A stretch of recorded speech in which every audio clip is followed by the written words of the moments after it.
Hi friends, welcome to தன்னவோல். நம்ம இன்றைக்கி ஓட்டேரியில் இருக்கிற, அதாவது ஓட்டேரிக்கும் ஐநாவரத்துக்கும் போகிற வழியில் இருக்கிற ஒரு சூப்பரான ஒரு பெருமாள் கோவிலை தான் நம்ம பார்க்க போகிறோம். இந்த பெருமாள் கோவில், இந்த பெருமாளோட பேர் வந்து பிள்ளை ராயர் பெருமாள் கோவில். இது ரொம்ப ஒரு 300-400 வருஷத்துக்கு பழமையான கோவில் சொல்கிறாங்க. அதுக்கும் மேலே இருக்கும்னு சொல்கிறாங்க.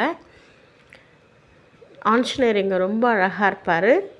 ஆஞ்சநேயர் வந்து பெரிய வடிவில் நல்லா இருப்பார். அதுக்கப்புறம் அந்த தூணை சுற்றியும் ஆஞ்சநேயர் வந்து வீர ஆஞ்சநேயர், பக்த ஆஞ்சநேயர் எல்லாருமே இருக்காங்க.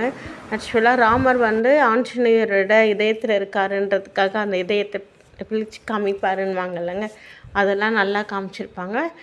இங்கே ராமருக்கு தனி சன்னதி உண்டு. சக்கரத்தாழ்வார் இருக்காங்க. சக்கரத்தாழ்வாருக்கும் தனி சன்னதி உண்டு. இந்த கோவிலில் ரொம்ப அழகாக இருப்பார் இங்கே பெருமாள். ஆண்டாளும் இருக்காங்க. அம்பாள் எப்பவுமே யூஸ்வலாக பெருமாள் கோவில் எல்லாருமே இருப்பாங்க. ரொம்ப நல்லா இருக்கார். பெருமாளோட பாதம் வந்து இங்கே தனியாக வச்சுருக்காங்க.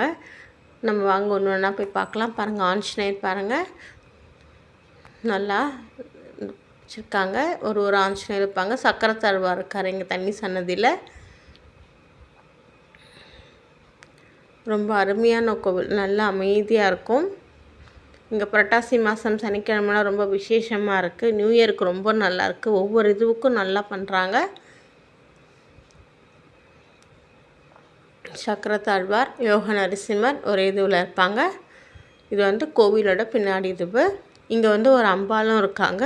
ஆக்சுவலாக அம்பாள்ன்றது அம்மன் இருக்காங்க இங்கே தனியாக ஒரு சன்னதியாக வச்சு. அதுவும் ரொம்ப நல்லாயிருக்கு. வாங்க கோவிலை சுற்றிட்டு வரலாம். ஆக்சுவலாக பிரகாரத்தை சுற்றிட்டு வரலாம் வாங்க.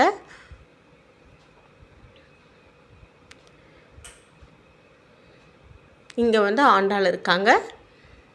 பத்மாவதி தாயார், ஆண்டாள் எல்லாருமே இருக்காங்க இங்கே. துளசி மாடம். இந்த அம்மன் தான் பின்னாடி வந்து இருக்காங்க. இது கோவிலோட அந்த இதுவு. அதுக்கப்புறமேட்டு வந்து இங்கே தான் பெருமாளோட பாதம் இருக்குது. பெருமாளோட பாதத்தை நம்ம சேவிச்சுக்கலாம். வாங்க, தனியாக வச்சுருக்காங்க. யூஸ்வலாக வந்து எப்படி இருக்குன்னா, பெருமாள் பின்னாடி தான் பாதம் வச்சுருப்பாங்க. இங்கே தனியாகவே பாதம் வச்சுருக்காங்க பெருமாளுக்கு. பெருமாளோட பாதம் இந்த கோவிலோட உள்ளே வர்றதுக்கான வழி இது தான் மெயின் என்ட்ரன்ஸ். இங்கே வந்துட்டு ஃபுல்லாக சுற்றிட்டு நம்ம வந்துடணும். இங்கே ராமானுஜருக்கு தனியாக ஒரு இது இருக்குது. அவ்வளோதான். கண்டிப்பாக இந்த வீடியோ பிடிச்சிருக்கோம். தேங்க்யூ. சப்ஸ்கிரைப் பண்ணுங்கள். தேங்க்யூ.